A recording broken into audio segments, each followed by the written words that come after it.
Hej og velkommen til. Det er min første video på kanalen her. Jeg har tænkt mig at lave lidt video omkring bilen bag mig, imens vi får den samlet løbende. Lidt så meget for at have lidt videodokumentation for mig selv om at gøre, og så synes jeg også bare, det var sjovt lige at kunne have folk med på vejen, hvis det var.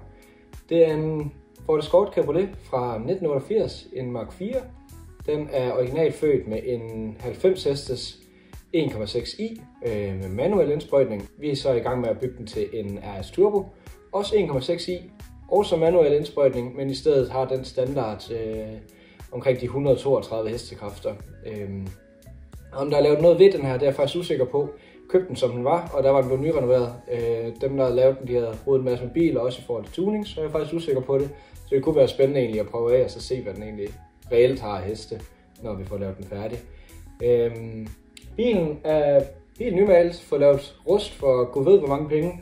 Lige fået lavet, eller fået malet den, fået malet en masse dele ved siden af også, som jeg nok skal vise her efter. Så har jeg lige fået en 20-30 dele hjem, primært af bøsninger og manchetter og alle mulige gummidele, slidedele til bilen, så jeg kan få det op til speed, også med styrekugler. Det er egentlig det, jeg skal i gang med nu. Planen er, at inden den her måned er omme, det vil så sige april, jeg ved ikke, hvornår den her video kommer ud, der skal bilen gerne være på hjul igen. Fordi min niece, hun skal døbes i starten af maj, og der skulle bilen gerne kunne rulle ud af garagen. Så den skal være på hjul igen, og hele undervognen den er faktisk i gang med at blive renoveret og skifte ud, og det ene og det andet har malet en masse dele.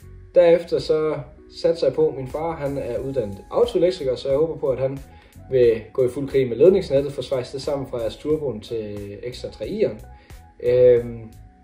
Og i mellemtiden der vil jeg jo selvfølgelig gå og samle alt andet. Slagplanen er egentlig den, at vi starter forfra og arbejder os bagud, så vi smækker motoren i og får samlet lidt foran, som det første, selvfølgelig med ledningsnettet og det. Og så begynder jeg at arbejde.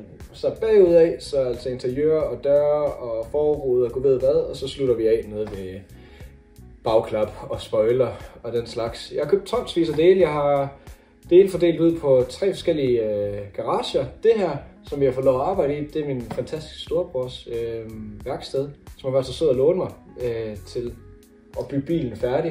Jeg er sindssygt glad for. Det er opvarmet herude, der er vanvittigt god belysning, og der er lift, så jeg kunne ikke bede om mere. Det er fantastisk. Jeg håber, I vil følge med, og håber, I synes, det er interessant. Gerne efter noget feedback. Jeg er ikke mekaniker. Jeg er ved at uddanne mig til folkeskolelærer, så hvis der er noget, jeg laver af fejl og ting og sager, så må I gerne pointere det. Selvfølgelig helst positivt kritik, men pointere det gerne. Jeg er her for at lære.